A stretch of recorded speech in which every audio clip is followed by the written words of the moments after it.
Hello guys and welcome back to another video on Login Helps. Today we're going to be teaching you how to edit a post on Instagram after posting.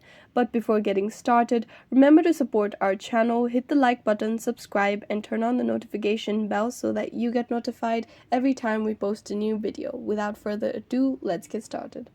First, go ahead and open your Instagram application. The first thing you're going to see when you open your Instagram application is your home feed.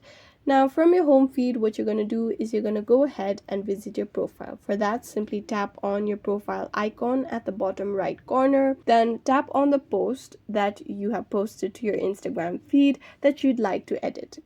On the top right corner of this post, you're able to see the three-dotted icon. Tap on it. Now, under this list, you'll be able to see a pencil icon beside which you'll see the edit option. Tap on it. Now, what this feature allows you to do on Instagram is to simply add a new caption or edit the caption that you've entered. You can tag people, you can add location, you can edit your alt text on your post after you've made the changes. To save these changes to the post, simply tap on the tick button that appears on the top right corner of your screen. After that, your changes will be made to your post on Instagram, and this is how you can edit a post on Instagram after posting. I hope this video was useful. If you have any questions, let us know in the comments down below, and thanks for watching.